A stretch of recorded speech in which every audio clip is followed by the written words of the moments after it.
The following case file is a fictional crime story crafted for entertainment.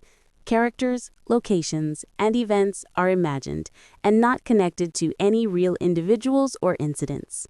This narrative includes mature themes involving crime and investigation. Viewer discretion is strongly advised. Nothing shown or described should be interpreted as encouragement or instruction for illegal activity. The call came in just before dawn, when the city was at its most honest. Not quiet, not peaceful, just tired. Detective Mara Hale sat in her car outside a closed diner, engine off, coffee cooling in the cup holder. The radio crackled once, then again, before dispatch finally spoke. "Detective Hale, we've got a body." Mara didn't ask where. Bodies always showed up in places people thought were invisible. "The caller says it's been there for hours," dispatch continued. "No ID, no witnesses, just strange." Strange was never a good sign. 20 minutes later, she stood beneath an overpass on the south side of Harbor City. Traffic roared overhead, a constant thunder that made conversation difficult and secrets easy to hide. Floodlights illuminated a small, taped-off area beneath the concrete ribs of the bridge. A man lay face up on the ground. Mid-30s, clean clothes, no visible wounds, and yet very clearly dead. Mara crouched beside the body, ignoring the noise above. His eyes were open, glassy, fixed on nothing. No blood, no bruising, no signs of a struggle. "Who found him?" she asked. "Guy walking his dog," a uniform replied. "Didn't touch anything." Mara nodded, eyes scanning the scene. That's when she noticed the shoes. Polished, expensive, not something someone wore under an overpass. She followed the line of his body upward and felt the familiar tightening in her chest. Pinned neatly to his coat with a silver paper clip was a card. Plain white, no logo, no handwriting. Just a single sentence typed cleanly in black ink. This one was listening. Mara stared at the card longer than she should have. "Bag that," she said quietly. The medical examiner arrived moments later, already shaking his head. "No trauma," he said. His heart just stopped. "Natural?" Mara asked. He hesitated. That's the problem. The man's phone was found in his pocket, locked, undamaged, recent calls wiped clean. No wallet, no keys, no identification. Someone had been careful. Back at the precinct, the man remained a John Doe. Facial recognition returned nothing. No prints on file, no missing persons match. It was as if he'd been manufactured just long enough to die.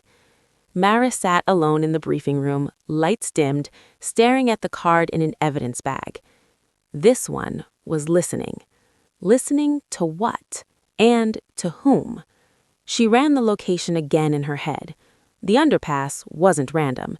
It sat directly beneath a fiber optic junction, one of the city's oldest communication routes, updated and expanded dozens of times over the years. Old lines, new data. Mara pulled infrastructure maps, tracing the lines outward. Financial district, government buildings, private offices. Someone had chosen that spot deliberately. Later that night, she drove back to the underpass alone. No tape, no lights, just darkness and traffic. She stood where the body had been found and listened. At first, she heard nothing but cars. Then, faintly, beneath it all, a low electrical hum. Not from the road, from inside the concrete. Mara straightened slowly. This wasn't about murder. It was about information, and someone had just sent her a message. She turned back toward her car, already knowing this case wouldn't stay quiet for long, because whoever left that body wanted her to notice, and they wanted her to keep listening. Mara Hale didn't sleep after the underpass. Not because of the body. Bodies were familiar. It was the sentence. This one was listening. By morning, the phrase had followed her through coffee, traffic, and the quiet hum of the precinct. It didn't feel like a message left behind in panic or anger. It felt deliberate. She stood in the records room, fluorescent lights buzzing overhead, staring at a digital infrastructure map pulled up on her screen. Fiber optic junctions, relay points, signal boosters. The underpass wasn't just a dead zone beneath traffic. It was a spine. Data passed through that location constantly. Government communications, corporate traffic, private transmissions. Whoever chose that spot hadn't chosen it for privacy. They'd chosen it for access. Mara cross-referenced the time of death with network activity logs. Most of the data was protected, locked behind warrants and agencies that didn't like questions, but patterns didn't need clearance. There had been a brief outage that night, less than 30 seconds, logged as a routine hiccup. No alarms triggered, no investigation opened. 30 seconds was a lifetime for someone who knew what they were doing. She pulled the John Doe file again. Still nothing. No prints, no facial match, no records anywhere. Like he never existed, the lab tech muttered when she asked. Or like he existed just enough, Mara replied. She visited the medical examiner that afternoon. No toxins, he said, flipping through notes. No trauma, heart failure, technically, but his heart was healthy. Could stress do it? Asked Mara. Extreme stress, the examiner said, the kind that doesn't come from running. Mara nodded slowly, listening.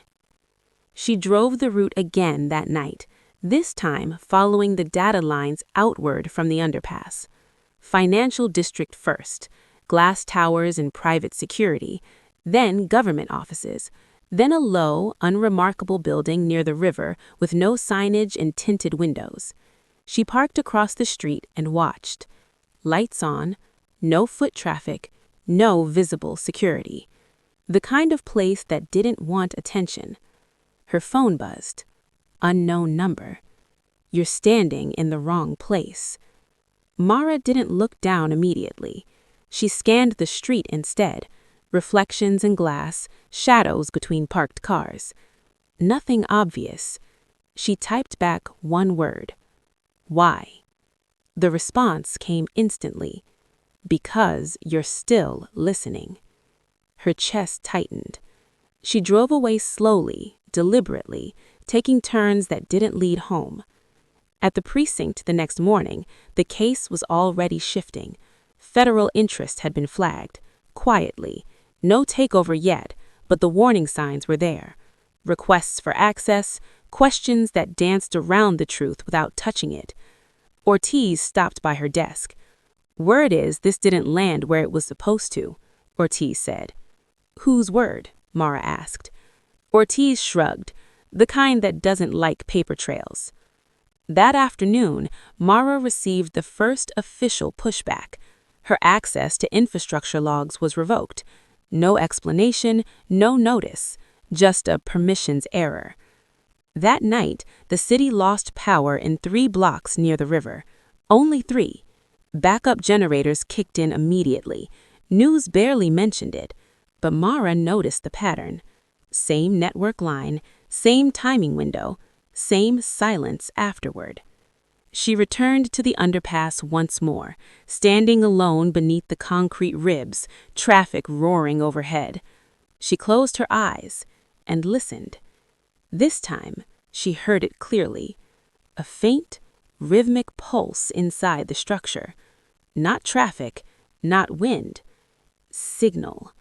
Someone wasn't just listening. They were inside the city, and now they knew she was too. The second body appeared 48 hours later. This time, there was no anonymous call. The alert came through emergency channels, flabbed high priority, routed straight to Detective Mara Hale's phone before sunrise. Unresponsive mail. Office building near the river. Top floor. Mara arrived before the sun cleared the skyline. The building looked ordinary from the outside: glass, steel, corporate anonymity. Inside, the lobby smelled faintly of cleaning solution and old coffee. A uniform met her at the elevator. Security found him during the morning sweep. The doors opened onto a quiet office floor still lit with overnight fluorescence. Desks stood empty, screens dark, chairs pushed in neatly. The body sat in a chair near the window. Male, early 40s, well-dressed, head tilted slightly as if he'd fallen asleep at his desk. No blood, no signs of struggle. Pinned to his shirt with a silver paperclip was another card. Mara didn't touch it at first. She already knew what it would say. This one heard too much. The words felt colder than the concrete beneath the overpass. "Who is he?" she asked. "Name's Victor Lorne, IT consultant, contracted, not full-time staff." Listening again. Mara scanned the room, multiple monitors, headphones hanging from the edge of the desk, a small device tucked beneath the workstation, unfamiliar, compact, professional grade. Not consumer tech. The medical examiner arrived with the same expression he'd worn 2 days earlier. "No trauma," he said quietly. "Heart stopped, same as the other one." "Stress?" Mara asked. "Fear," he corrected. Mara straightened slowly. Fear didn't kill by accident. Back at the precinct, she pulled Lauren's contracts: government agencies, private firms, infrastructure maintenance, temporary access. Always short-term, always quiet. He didn't build systems, he monitored them. Mara lined the 2 deaths up side by side. Different locations, different professions, same cause, same message, and the same invisible thread: listening. She traced Lauren's access logs manually, using what little clearance she still had. He'd logged into multiple networks the night he died, hopping between systems like someone checking doors. He hadn't broken in. He'd been invited. Her phone buzzed. Unknown number. "You're connecting dots that don't belong together." Mara didn't answer. She didn't need to. She already felt the pressure tightening. That evening, she met Ortiz in a quiet parking garage beneath City Hall. Concrete, cameras, noise. "2 bodies," Ortiz said. "Same signature." "And the same warning," Mara replied. Ortiz leaned against a pillar. "This isn't about murder, it's about control. Someone's running a listening network, inside existing infrastructure. No new wires, no obvious footprints." Ortiz nodded slowly. Ghost access. That phrase stuck. Ghost access meant someone could hear without being seen, know without being known, and anyone who realized they were being listened to disappeared. As Mara drove home later, her phone buzzed again. This time, it wasn't a message, it was audio.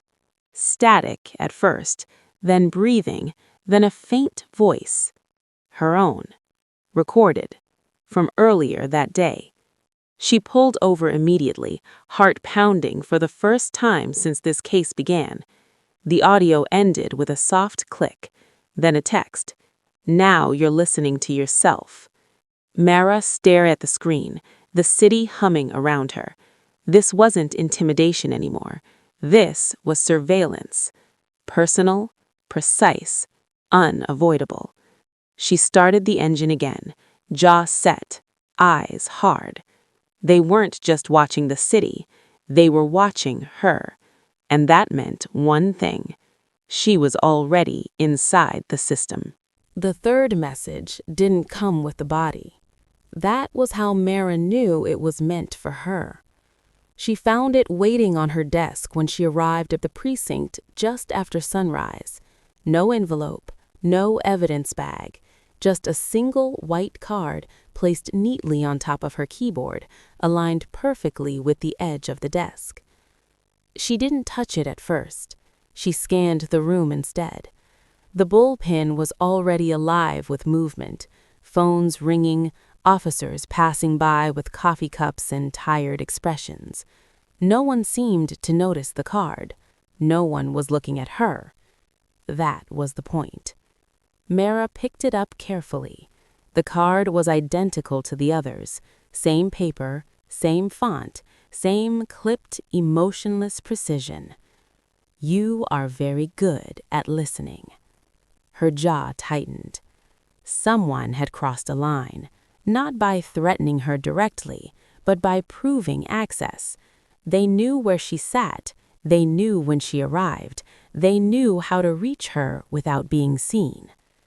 She slipped the card into an evidence bag and logged it herself. By noon, the case changed shape. Her request for access to network logs was denied again. This time, it wasn't a system error. It was a signature. Captain-level authorization. Mara stood outside the captain's office for a long moment before knocking. When she was finally called in, the door closed softly behind her. "You're moving too fast," the captain said, not looking up from his screen. "2 people are dead. A 3rd message was left inside this building." The captain finally looked at her. His expression was careful, neutral. "This case is drawing attention from places that don't appreciate speculation. Speculation doesn't leave cards on desks." He sighed. "You're a good detective, but this isn't a problem you solve by pulling harder." "Then how do we solve it?" "We don't, not yet." The conversation ended there. Outside the office, Ortiz was waiting. "They shut you down," Ortiz said quietly. "They already were. Now they're just admitting it." Ortiz leaned closer. "I pulled what I could before the doors closed. Both victims were monitoring encrypted municipal traffic, not stealing, observing." "Listening," Mara said. Ortiz nodded, "and something they heard got them killed." That night, Mara went home early for the first time since the case began. She didn't turn on the lights. She sat in the dark and listened. The apartment was quiet. No hum, no static, no obvious intrusion. Then her laptop powered on by itself. The screen lit up slowly, revealing a waveform moving gently across the display. Audio input, live. She didn't speak. Neither did whoever was listening. 30 seconds passed. Then text appeared beneath the waveform. "Don't stop now." The screen went black. Mara closed the laptop and stood slowly, heart steady but heavy. This wasn't intimidation meant to scare her away. It was encouragement. Someone wanted her moving forward. The next morning, a 3rd death finally arrived. Not in the city, outside it. A retired communications engineer found dead in his garage. Cause of death, cardiac arrest. No signs of struggle. On his workbench sat a small radio scanner still powered on, and a card. "This one taught us to hear." Mara stared at the photo on her screen. This wasn't random. It was a lineage. Listeners, teachers, observers, and now her. She drove out to the garage alone. The space smelled of oil and dust, the air thick with unfinished projects. The scanner was old but modified, its internals carefully upgraded. This wasn't a killer's calling card. It was a network announcing itself.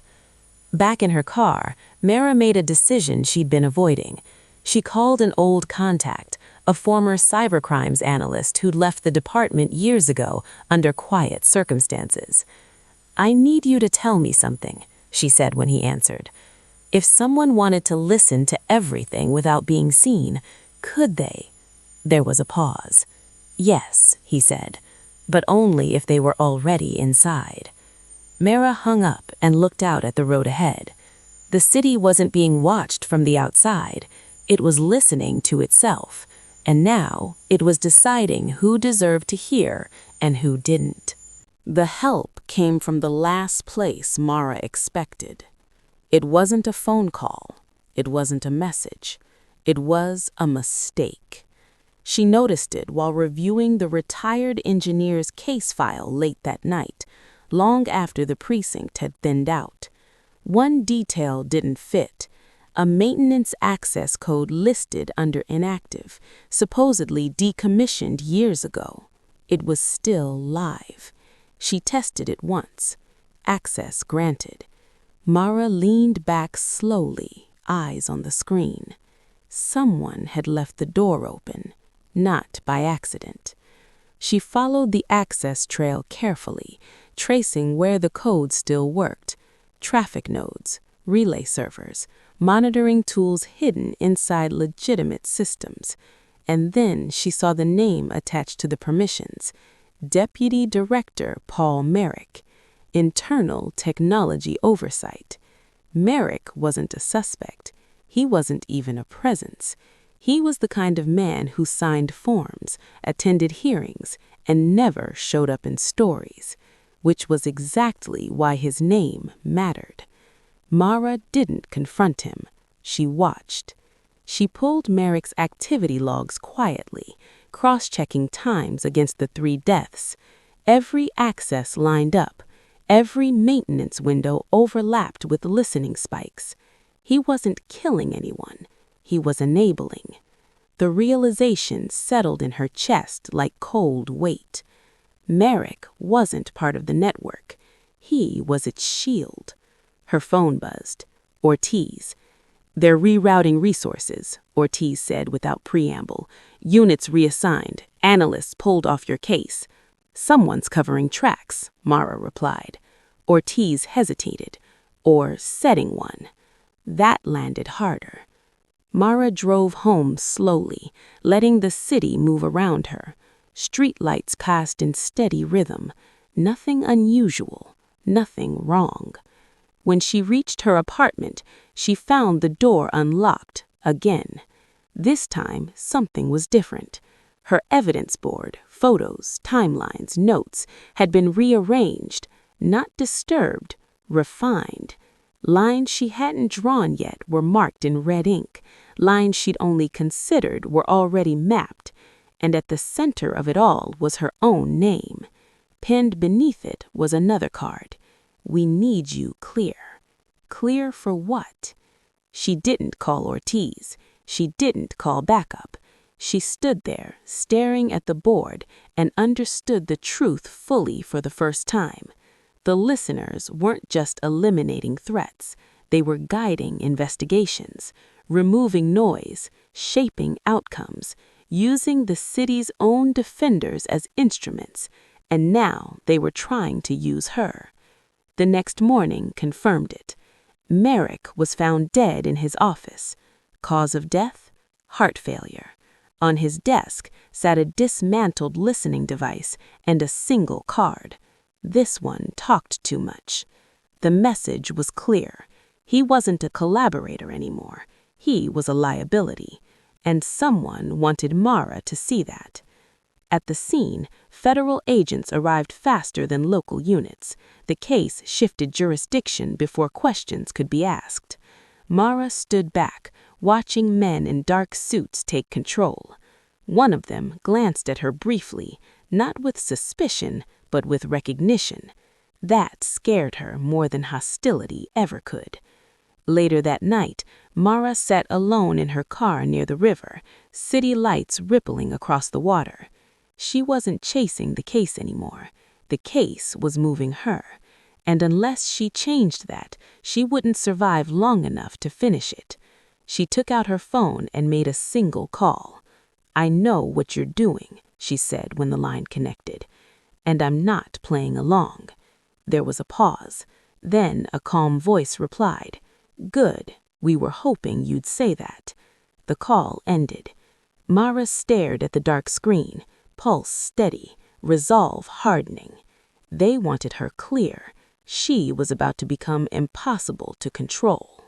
The attempt came quietly. No guns, no chase, no dramatic confrontation, just paperwork. Mara was halfway through her morning coffee when the notification hit her phone.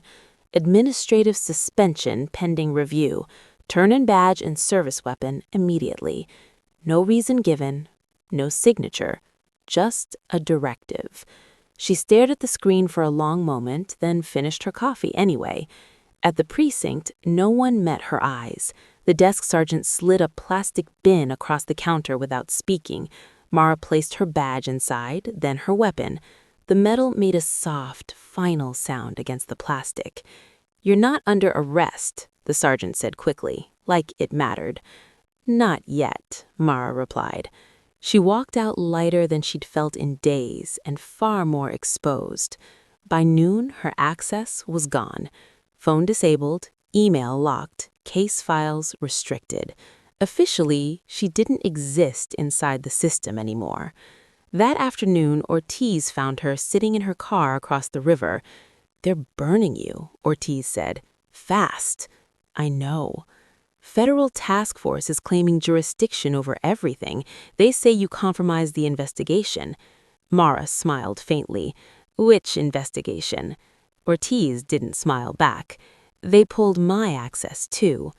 That was worse. "They're cleaning house," Ortiz continued. "Anyone who's seen too much." Mara nodded slowly. "Then it's time to stop being seen." She drove for hours that night. No destination, no pattern. She turned off her phone and removed the battery, leaving it in a trash can 3 neighborhoods away. When she finally stopped, it was at an old service road near the rail yards, forgotten, cracked, unlit. She sat in the dark and listened. No hum this time. No signal. Silence. For the first time since the case began, the city couldn't hear her. She slept in the car, waking before dawn with stiff muscles and a clear head. By mid-morning, the news broke. Detective suspended amid ongoing federal probe. Her name was mentioned once, no details, no defense. She wasn't angry. She was relieved, because now they couldn't predict her. She reached out to the only person left who might still talk to her, the former cybercrimes analyst she'd called days earlier. They met in a crowded flea market where voices blurred together and cameras meant nothing. "You were right," he said without greeting. "They're everywhere, piggybacking on existing systems, no central hub." "Then how do they coordinate?" Mara asked. He hesitated. "They don't need to. They listen for patterns. When someone hears too much, the system reacts." Automatically? Almost. Mara felt a chill. So no one's really in charge. Not officially. That explained everything. A system that killed without orders, listened without permission, protected itself without loyalty. And now it had flagged her. As she left the market, a man bumped into her hard enough to stagger her. "Sorry," he muttered. Her phone, the burner she'd bought that morning, vibrated instantly. You can't go quiet forever. She didn't respond. She didn't need to. They already knew the truth. They could watch the city, but they couldn't see her anymore. And that made her dangerous.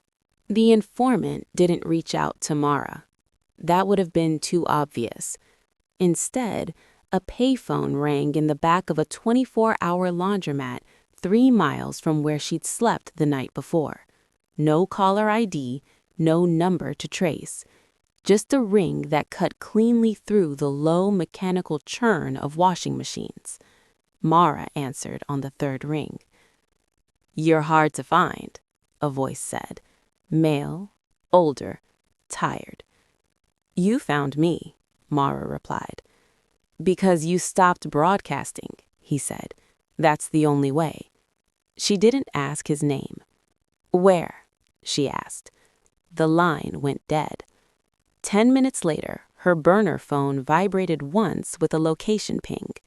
An abandoned switching station on the east side of the city, decommissioned on paper, forgotten by everyone except the systems that still fed through it. Mara didn't go straight there. She circled first, changed vehicles, walked the last 4 blocks. The station sat low against the skyline, concrete walls stained by time and rain.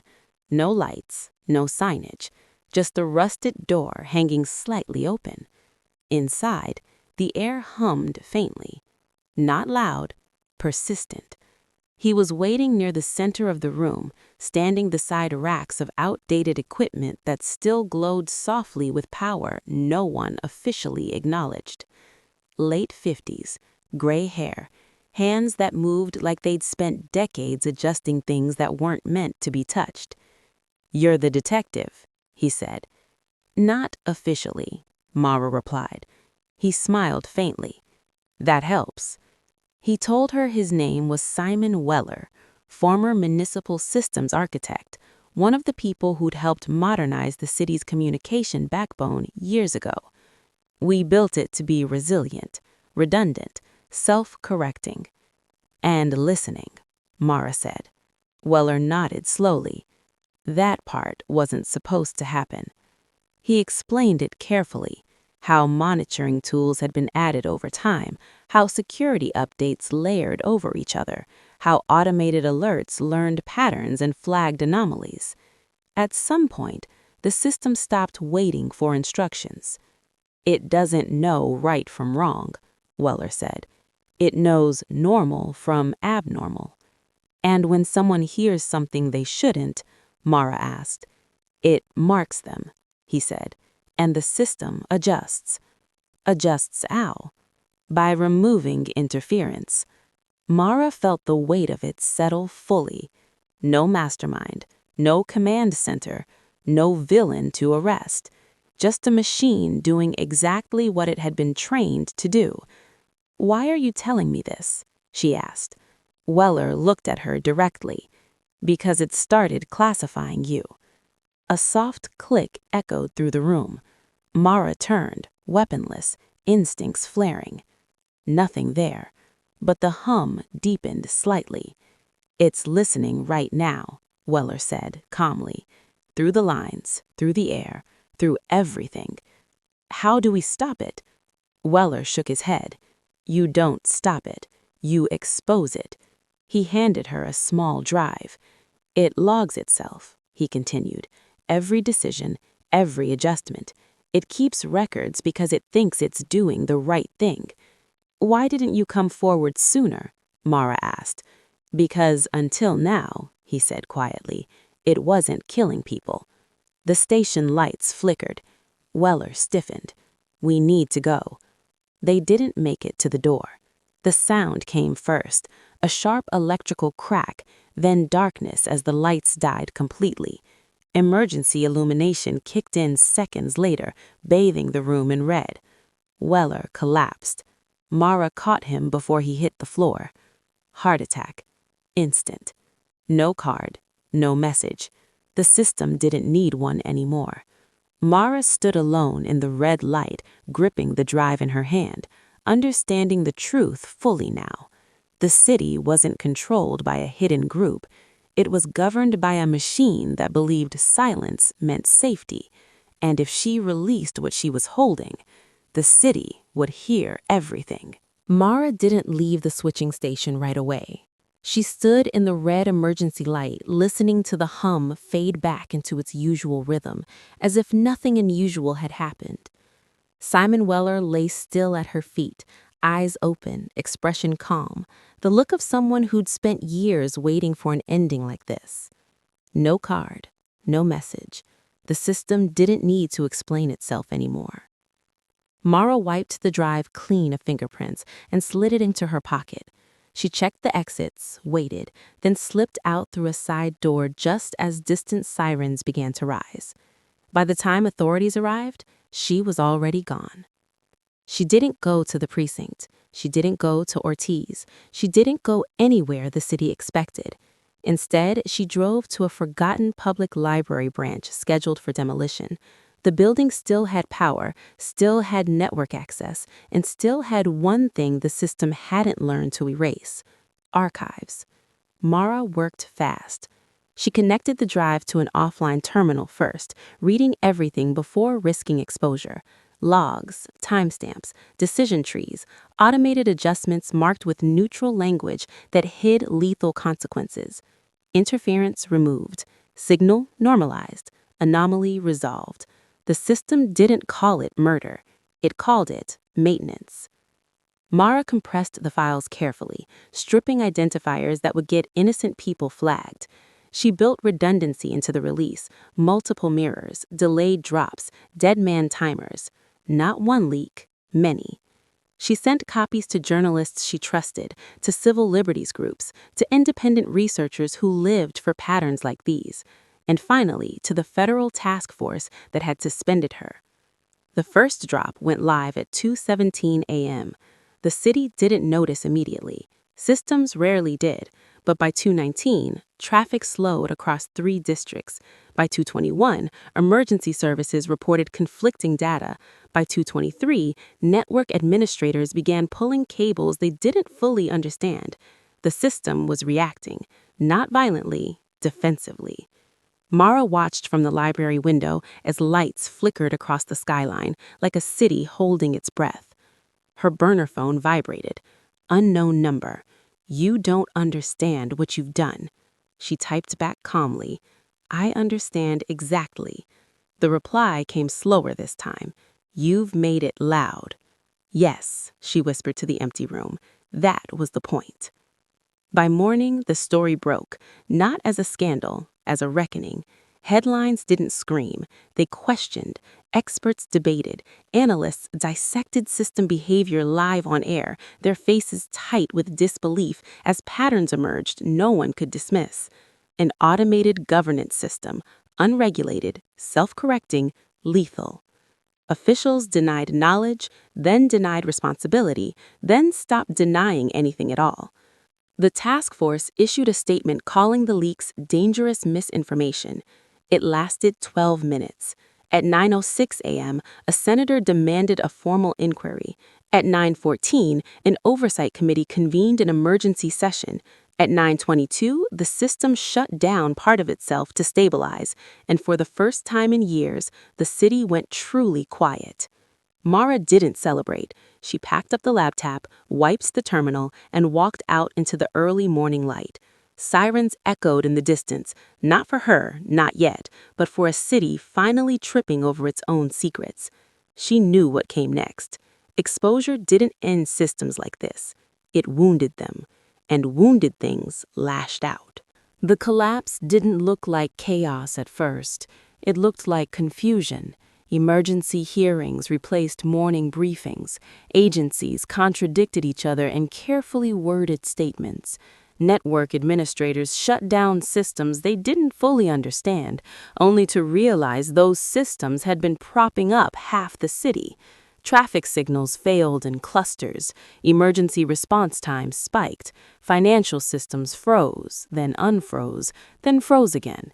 The system was unraveling itself in real time, and everyone wanted someone to blame. By midday, Mara's name was circulating again, not as a detective, as a liability. Anonymous sources leaked claims that she'd acted recklessly, that she'd compromised public safety, that the deaths were tragic coincidences amplified by a rogue investigator. Mara watched the coverage from a small motel television, volume low, curtains drawn. She wasn't surprised. Exposure always came with a counter-narrative. Her burner phone buzzed constantly. Journalists, lawyers, people who suddenly remembered her name. She answered none of them. Then one message came through that mattered. Ortiz. "They're holding hearings tonight, closed door. They're deciding what to do with you." Mara typed back one word. Good. That evening, the task force fractured publicly. 2 senior officials resigned within minutes of each other. Another was escorted out of a federal building after refusing to testify. Oversight committees demanded raw data the system could no longer fully provide, because parts of it were gone, not deleted, disconnected. The machine was still alive, but wounded, blind in places it had never needed to see before. And without its quiet corrections, people noticed things. Evidence resurfaced, old cases reopened, patterns emerged that had once been flattened into silence. The city began to understand the cost of convenience. Late that night, Mara received a message she hadn't expected, a public defender. "We have 3 witnesses willing to testify, all former systems engineers. They say the system flagged them years ago." Mara closed her eyes briefly. The dead weren't alone anymore. By morning, the hearings leaked. Transcripts hit the press like controlled detonations. Terms once buried in technical jargon were suddenly translated into plain language. Automated threat neutralization, non-human decision escalation, operational silence preservation. People didn't need to understand the technology. They understood the outcome. The city wasn't being protected, it was being managed. By noon, arrest warrants were issued, not for the system, but for the people who'd refused to stop it once they realized what it had become. Directors, oversight officials, advisors who chose stability over lives. Someone had to pay. And then came the final move. A federal spokesperson announced an internal review of Detective Mara Hale for unauthorized disclosure of classified material. Mara smiled faintly. Right on time. She drove to the waterfront and parked where the city met the water, engine off, watching the skyline flicker as systems rebooted behind glass and steel. She wasn't worried, because now the truth was louder than her name. Her burner phone buzzed one last time that day. Unknown number. "The system is contained for now." She typed back carefully. "Systems don't forget." No response came. Mara leaned back in the seat and listened to the city, not through wires or signals, but the old way. Sirens, voices, life. The machine had lost control. What came next would decide whether the city learned anything at all. The city didn't apologize. Cities never did. Instead, it adjusted. Oversight committees became permanent fixtures. Emergency regulations were drafted and redrafted. Systems were audited publicly, then quietly rewritten behind closed doors with new language and familiar assurances. The machine was officially decommissioned. Unofficially, fragments of it still existed. Backups, archived processes, dormant code that no one dared activate again. At least, not yet. Mara Hale testified 3 times in 3 weeks. Once behind closed doors, once under oath, once without a lawyer. She told the same story every time.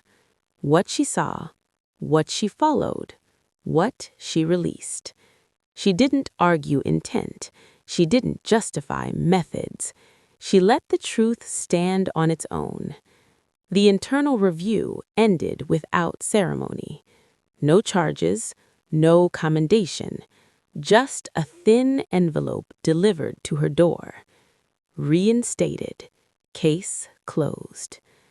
Mara stared at the letter for a long moment before folding it carefully and placing it in a drawer she didn't open often. Ortiz called her that night. "They're pretending it never happened," Ortiz said. Mara looked out at the city from her apartment window. "They always do." "But they won't forget," Ortiz added. "No," Mara agreed. "They won't." Weeks passed. The noise faded. The headlines moved on. The city learned how to listen to itself again, cautiously, selectively. Mara returned to work quietly. No announcement, no badge ceremony, just a desk, a case file, and a city that felt heavier than before. She didn't take another infrastructure case. She didn't need to. Some nights, she drove beneath the same overpass where it had started, rolled down the window, and listened. There was no hum anymore, no pulse, just traffic and wind and the sound of a city breathing on its own. One evening, as dusk settled in soft gray layers, Mara stopped at the waterfront and stepped out of her car. The water reflected the skyline in broken lines, each light stretching and bending with the current. She thought of the ones who'd listened too closely, the ones who'd taught the system how to hear, and the one who'd believed silence was safer than truth. Her phone buzzed once. An unknown number. "Do you still hear it?" Mara didn't reply. She slipped the phone into her pocket and watched the city lights flicker. Some systems shut down. Others wait. And somewhere between noise and silence, someone always starts listening again.